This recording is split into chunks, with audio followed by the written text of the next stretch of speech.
ನಮಸ್ತೆ ರೀ. ಹಾ ನಮಸ್ತೆ. ಇದು ಹೂವಿನ ವೆರೈಟಿ ಯಾವ್ದ್ರಿ ಇದು? ಇದು ಬಂದು ಟೈಗರ್. ಹಾ ರೀ. ಹ್ಮ್ ಟೈಗರ್. ಟೈಗರ್ ಅಂತ ಹೇಳಿ ಗುಲಾಬಿ. ಯಾವ ಊರು ಬರುತ್ತೆ ಇದು? ಇದು ಪಟ್ರನಹಳ್ಳಿ ಪಂಚಾಯತಿಗೆ ಸೇರುತ್ತೆ. ಪಟ್ರನಹಳ್ಳಿ ಪಂಚಾಯತಿಗೆ. ನಿಮ್ಮ ಹೆಸರು? ನಮ್ಮ ಹೆಸರು ಬಂದು ಹಿರೇಗೌಡ ಅಂತ ಹೇಳಿ. ಇದು ಎಷ್ಟು ಎಕರೆ ಮಾಡಿದ್ದೀರಾ ಸರ್ ಈಗ? ಇದು ಒಂದು ಅರ್ಧ ಎಕರೆ ಇದೆ. ಅರ್ಧ ಎಕರೆ ಇದೆ. ಇದು ಬಿಟ್ಟು ನಿಮಗೆ? ಇದು ಬಿಟ್ಟು ಆ ಕಡೆ ಮೇರಾಬುಲ್ಲುಗನ್ ಇದೆ ನಮ್ದು. ಮೇರಬಲ್ ರೋಸ್. ಎರಡು ರೋಸ್. ರೇಟ್ ಎಲ್ಲ ಹೆಂಗಿದೆ ಸರ್ ಈಗ? ರೇಟು ಇವಾಗ ಡೌನ್ ಆಗೈತೆ ಒಂದು 4-5 ದಿನದಿಂದ. ಎಲ್ಲ 30-40 ನಡೀತಾ ಐತೆ. ಡೈಲಿ ತೆಗಿತೀರಿ ಇದರಲ್ಲಿ? ಡೈಲಿ ಇಲ್ಲ, ದಿನ ಬಿಟ್ಟು ದಿನ. ದಿನ ಬಿಟ್ಟು ದಿನ. ಇವತ್ತು ತೆಗೆದ್ರಿ ನೀವು? ಇಲ್ಲಿ ಇವತ್ತಿನ ತೆಗ್ದಿಲ್ಲ, ಬೆಳಗ್ಗೆ ಕಟಾವ್ ಮಾಡ್ಬೇಕು. ಬೆಳಗ್ಗೆ. ಈ ಬೆಳಗ್ಗೆ ಎಷ್ಟೊತ್ತಿಗೆ ಬರ್ತಾ ಇದ್ರಿ? ಬೆಳಗ್ಗೆ ಪಟ್ಕೆ ಅದು ಅರಳುತ್ತೆ ಹೂವ.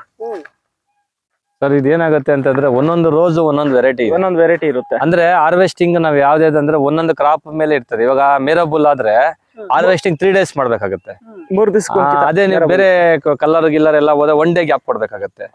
ಆತರ ಡಿಪೆಂಡ್ ಅಪನ್ ಅದು ರೋಸ್ ತಳಿ ಮೇಲೆ. ರೋಸ್ ತಳಿ ಒಂದ್ ಸುಮಾರು ತಳಿಗಳಿದೆ, ಎಲ್ಲಾ ರೋಸೇನೆ. ಬಟ್ ಅದ್ರ ತಳಿಗಳ ಮೇಲೆ ಡಿಪೆಂಡ್. ಅದು ಯಾವ್ಯಾವ ತರ ಅದನ್ನ ಮೇಂಟೈನ್ ಮಾಡ್ಬೇಕು, ಯಾವ ತರ ಹಾರ್ವೆಸ್ಟಿಂಗ್ ಮಾಡ್ಬೇಕು, ಅದೇ ತರನೇ ಮಾಡ್ಕೊಂಡು ಹೋದ್ರೆ ಅದು ನೀಟಾಗಿ ಬರುತ್ತೆ.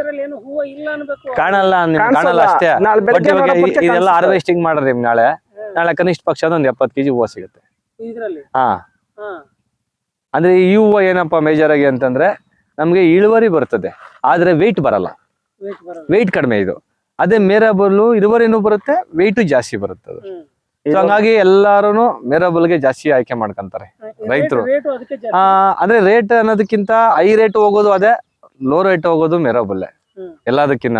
ಬಟ್ ಆದ್ರೆ ಫಸ್ಟ್ ಯಾರಾದ್ರೂ ಬೇಕು ಅಂದ್ರೆ ರೋಸ್ ಬಂದಂತ ಯಾರು ಮರ್ಚೆಂಟ್ಸ್ ಬರ್ತಾರಲ್ಲ, ಫಸ್ಟ್ ಕೈ ಹಾಕೋದೇ ಅವ್ರ ಮೇರಬಲ್ಗೆ. ಬೇರೆ ಎಷ್ಟೇ ವೆರೈಟಿ ಹೂವು ಇದ್ರು ಕೂಡ ಫಸ್ಟ್ ಕೈ ಹಾಕೋದು, ಫಸ್ಟ್ ಅವ್ರ ತಗೊಳೋದು ಮೇರಬಲ್ನೇ ತಗೊಂತಾರೆ. ಆಮೇಲೆ ಬೇರೆ ಹೂವು ತಗೊಂತಾರೆ. ಯಾಕಂದ್ರೆ ಅದು ಅಟ್ರಾಕ್ಟ್ ಆಗಿರುತ್ತೆ, ಕಲರ್ ಆಗಿರ್ಲಿ, ಆಮೇಲೆ ಲಾಂಗ್ ಲೈಫ್ ಆಗಿರ್ಲಿ. ಅದ್ರ ಏನಾಗುತ್ತೆ, ಇವಾಗ ಹಾರ್ವೆಸ್ಟಿಂಗ್ ಮಾಡಿದ್ಮೇಲೆ ಆಫ್ಟರ್ 3 days ವರ್ಗೋದ್ನ ನೀವು ಯಾವುದೇ ಫ್ರೀಜರ್ ಅಲ್ಲಿ ಏನಿಟ್ಟಿಲ್ಲ ಹೊರಗಡೆ ಇಟ್ಟರು ಕೂಡ ಅದು ಬಾಡೋದು ಕಡಿಮೆ. ಇವೆಲ್ಲ ಏನಾಗುತ್ತೆ, ಬೇಗ ಹೋಗ್ಬಿಡ್ತದೆ. ಅವೆಲ್ಲ ಏನಾಗುತ್ತೆ, ಇವೆಲ್ಲ ಎಲೆ ಎಲ್ಲ ಇದ್ರೆ ತುಂಬಾ ಸಾಫ್ಟ್ ಆಗಿರುತ್ತೆ. ಇದು ಅದು ಸ್ವಲ್ಪ ತಿಕ್ಕಾಗಿರ್ತದೆ, ಹಂಗಾಗಿ ಅದನ್ನ ಅಷ್ಟು ಬೇಗ ಇದಾಗಲ್ಲ. ಅದಕ್ಕೆಲ್ಲರೂ ಅದನ್ನ ಇಷ್ಟಪಡ್ತಾರೆ ಮೇರಬಲ್. ಇದು ಬೆಳಗ್ಗೆ ಫುಲ್ ಇರ್ತದ್ರಿ ಇದು? ಫುಲ್ ಅಂದ್ರೆ ಇವಾಗ ನೀವೇನ್ ಅನ್ಕಂತ ಗಿಡ ಪೂರ್ತಿ ಹೂವು ಬರುತ್ತೆ ಅಂತ ಅನ್ಕಂತ. ಇಲ್ಲ, ಇವಾಗ ಏನಿದೆ ಹೂವು ಇಲ್ಲ ಅದೆಲ್ಲ ಬರೋದು, ಅದೆಲ್ಲ ಇನ್ 3 days ಬರುತ್ತೆ. ಅದೆಲ್ಲ ಇನ್ 3 days ಬರುತ್ತೆ. ಇವಾಗ ಯಾವ್ದು ಓಪನ್ ಕಲರ್ ಕಾಣಿಸ್ತಾ ಇತ್ತು ಅದು ಮಾತ್ರ ನಾಳೆಗೆ ಬರುತ್ತೆ ಅಷ್ಟೇ. ಮಗ್ಗಿರೋದೆಲ್ಲ ಇನ್ನು 2 ದಿನ ಆಗುತ್ತೆ. ಈ ತರ ಇರೋದು ಅಷ್ಟೇ ಬಂದು ಅದು ನಾಳೆ ಬೆಳಗ್ಗೆ ಬರುತ್ತೆ. ನಾಳೆ ಬೆಳಗ್ಗೆ ರೆಡಿ ಆಗುತ್ತೆ ಅದು. ಇದು ಈಗ ಸದ್ಯ ಈಗ ನೀವು ಇದು ಎಷ್ಟು ದಿನ ರೀ ಒಂದ್ಸಲ ನೀವು ಬಾಟಮ್ ಹೊಡೆದ್ರೆ ಎಷ್ಟು ದಿನಕ್ಕ ಇದು ಇರ್ತದ್ರಿ? ಇದು ಬಾಟಮ್ಗೆ ಹಾಕಿದ್ರೆ ಒಂದು 45 ದಿನ ಬೇಕು ಮತ್ತೆ ಹೂವು ಬರಕ್ಕ.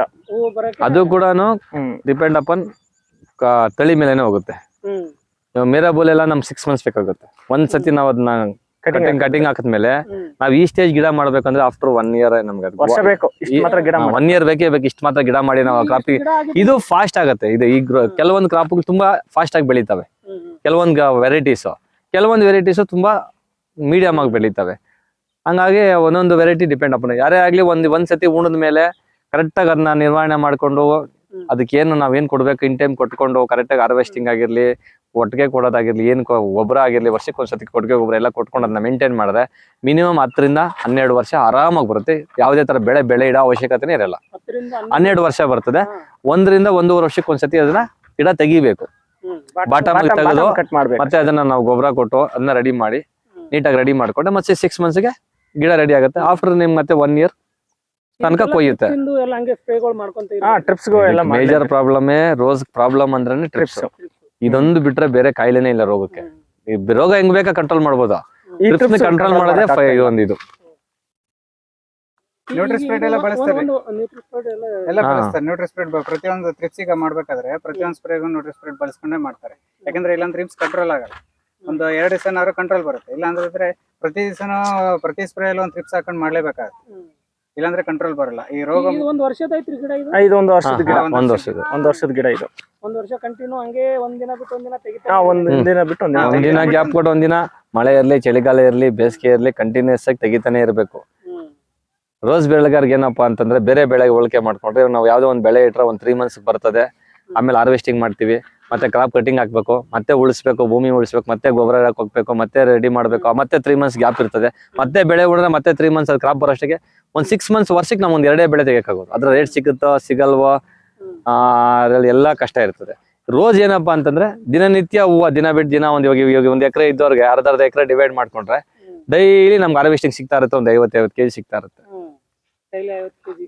ಹಾ, 1 ಕೆಜಿ ಹೆಂಗ್ ಹೋಗ್ತದ್ರಿ ಅದು? ಕೆಜಿ ಅದು ರೇಟ್ ಡಿಪಾರ್ಟ್ಮೆಂಟ್. ಒಂದು ದಿನ ಒಂಥರ ಇರುತ್ತೆ, ಒಂದೇ ರೇಟ್ ಫಿಕ್ಸೆಡ್ ಇಲ್ಲ. ಅದೇ ಮಾರ್ಕೆಟ್ ಅಲ್ಲಿ ಹೆಂಗ್ ಹೂವು ಹೆಂಗ್ ಬಂದಿರ್ತದೆ ಅದ್ರ ಮೇಲೆ ಡಿಪೆಂಡ್. ಇವಾಗ ಮೇಜರ್ ಆಗಿ ಮಾರ್ಕೆಟ್ ಅಲ್ಲಿ ಆಗಿರೋ ಸಮಸ್ಯೆ ಏನು ಅಂತಂದ್ರೆ ಇವಾಗ ಏನಾಗ್ಬಿಟ್ಟಿದೆ ಅಂತಂದ್ರೆ ಡಿಮ್ಯಾಂಡ್ ಹೆಂಗಿರ್ತದೆ ಹೇಳಕ್ಕಾಗಲ್ಲ. ಇವಾಗ ಎಲ್ಲಾ ಕಡೆ ಮಾರ್ಕೆಟಿಂಗ್ ಆಗ್ಬಿಟ್ಟಿದೆ. ಇವಾಗ ಹೊಸಕೋಟೆ ಆಗೈತೆ, ತುಮಕೂರು ಆಗಿದೆ, ಚಿಕ್ಕಬಳ್ಳಾಪುರದಲ್ಲೇ ಫಸ್ಟ್ ಮಾರ್ಕೆಟಿಂಗ್ ಆಗಿತ್ತು, ಫ್ಲವರಿಂಗ್ ಮಾರ್ಕೆಟ್. ಈಗ ಎಲ್ಲಾ ಕಡೆನೂ ಮಾರ್ಕೆಟಿಂಗ್ ಸ್ಟಾರ್ಟ್ ಆಗ್ಬಿಟ್ಟಿದೆ. ಮೇಜರ್ ಆಗಿ ಏನಪ್ಪಾ ಅಂದ್ರೆ ಸರ್ಕಾರ ಇದ್ರ ಬಗ್ಗೆ ಯಾವುದೇ ತರ ಗಮನ ಹರಿಸ್ತಾ ಇಲ್ಲ ರೈತರ ಬಗ್ಗೆ.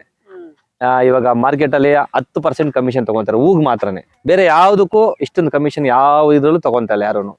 ಹೂಗ್ ಮಾತ್ರ 10% ಕಮಿಷನ್ ತಗೊಂತಾರೆ.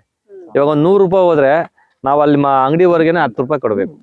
1 ಕೆಜಿಗೆ? ಅಲ್ಲಲ್ಲ, 1 ಕೆಜಿ 100 ರೂಪಾಯಿ ಹೋದ್ರೆ ಅದ್ರಲ್ಲಿ 10 ರೂಪಾಯಿ ಅವರೇ ಕಟ್ ಮಾಡ್ಕೊಂಡು, ಅದೇ ಕಮಿಷನ್ 10%.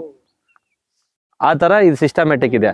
ಇದ್ರ ಬಗ್ಗೆ ಯಾವುದೇ ಸರ್ಕಾರ ಆಗಿರ್ಲಿ, ಯಾರು ಇದ್ರ ಬಗ್ಗೆ ಸಂಬಂಧಪಟ್ಟ ಅಧಿಕಾರಿಗಳಾಗಿರ್ಲಿ ಇದ್ರ ಬಗ್ಗೆ ಯಾರು ಗಮನ ತಗೊಂಡಿಲ್ಲ. ಇದ್ರ ಬಗ್ಗೆ ಏನೋ ರೈತರಿಗೆ ಇನ್ನು ವಿಧಿ ಇಲ್ಲ, ಓನ್ ಎತ್ಕೊಂಡೋಗಿ ಇದನ್ನ ಮಾಡಕ್ಕಾಗಲ್ಲ, ಇದನ್ನ ಎಲ್ಲಿ ಯಾವುದೇ ತರ ಸ್ಟಾಕ್ ಮಾಡಕ್ಕಾಗಲ್ಲ ಹೂವನ. ಇವಾಗ ನಾವ್ ಇದನ್ನ ಹಾರ್ವೆಸ್ಟಿಂಗ್ ಮಾಡ್ಲೇಬೇಕು ಸರ್. ನಾಳೆ ಬೆಳಗ್ಗೆ ನಾವ್ ಎನಿ ಕಾಸ್ಟ್ ಇದು ಮಳೆ ಬರ್ಲಿ ಬಿಸ್ಲಿ ನಾವು ಹಾರ್ವೆಸ್ಟ್ ಮಾಡ್ಲೇಬೇಕು. ಇದನ್ನ ಇಲ್ಲಿ ನಾವು ಎತ್ಕೊಂಡು ಹಾಕ್ಲೇಬೇಕು. ಇದನ್ನ ಹಾರ್ವೆಸ್ಟ್ ಮಾಡ್ಬೇಕಂದ್ರೆ ನಮ್ಗೆ ಏನ್ ಬೇಕು? ಮೇಜರ್ ಆಗಿ ಮಾರ್ಕೆಟ್ ಬೇಕಾಗಿರೋದು, ಮಾರ್ಕೆಟ್ ವ್ಯವಸ್ಥೆ ಬೇಕು. ಮಾರ್ಕೆಟ್ ತಗೊಂಡೋದ್ಮೇಲೆ ಅವ್ರು ಮಾರ್ಲೇಬೇಕು. ಅವ್ರು ಮಾರ್ಬೇಕಂತಂದ್ರೆ ನಾವ್ ಇವಾಗ ಏನು ಮಾಡಕ್ಕಾಗಲ್ಲ. ಅವ್ರೇನ್ ಹೇಳಿದ್ರೆ ನಾವ್ ಅದಕ್ಕೆ ಹೂ ಅನ್ಲೇಬೇಕು. ರೇಟ್ ಎಷ್ಟಿರ್ತದೆ ಅಷ್ಟಕ್ಕೆ ನೀವು 10 ರೂಪಾಯಿ ಕೊಡ್ಬೇಕು. ಅವ್ರು ಏನ್ ರೇಟ್ ಮಾಡ್ತಾರೋ ಅದರಲ್ಲಿ 10% ಕಮಿಷನ್ ಅವ್ರು ಕೊಡ್ಲೇಬೇಕು. ಅದೇ ಹೇಳ್ತೇನಲ್ಲ, ಯಾವುದೇ ತರ ಎಲ್ಲೇ ಆಗಿಲಿ, ಯಾವ್ದು ತರಕಾರಿಗಾಗಿರ್ಲಿ, ಯಾವ್ದೊಂದಕ್ಕೂ ಇಷ್ಟೊಂದು ಕಮಿಷನ್ ತಗೊಂಡು ಮಾಡ್ತಾ ಇರೋದಂತ ಬಿಸ್ನೆಸ್ ಯಾವ್ದಾರು ಇದೆ ಅಂದ್ರೆ ಅದು ರೋಸಲ್ಲಿ ಮಾತ್ರನೇ ತಗೊಂತಾರದು. 10% ತಗೊಂತಾರದು. ಈಗ ನೀವು ಮತ್ತೆ ಬೆಳೆ ಏನೇನ್ ಮಾಡ್ರಿ ಇದು ಎಲ್ಲ ಬಿಟ್ಟು? ಮತ್ತೆ ಸರ್ ರೋಸು ನಮ್ಮ ಏರಿಯಾದಲ್ಲೆಲ್ಲ ತುಂಬಾ ಫ್ಲವರಿಂಗೇ ಜಾಸ್ತಿ. ದಾಳಿಂಬೆ ಇದೆ, ಹೂವು ಇದೆ. ಅದು ಬಿಟ್ರೆ ಚಿಲ್ಲರೆ ಬೆಳೆನೂ ಇಡ್ತೀವಿ. ಕ್ಯಾಪ್ಸಿಕಮ್ ಹೋಗ್ತಾರೆ, ಟೊಮೆಟೊ ಇರುತ್ತೆ, ಎಲ್ಲಾ ತರದ ಬೆಳೆನೂ ಇಡ್ತೀವಿ. ಎಲ್ಲಾ ತರ ಬೆಳೆನೂ ಇಲ್ಲಿ ಈ ಕ್ಲೈಮೇಟ್ಗೆ ಎಲ್ಲಾ ಕಡೆನೂ ಅಡ್ಜಸ್ಟ್ ಆಗುತ್ತೆ ಈ ಬೆಳೆಗೆ. Okay sir.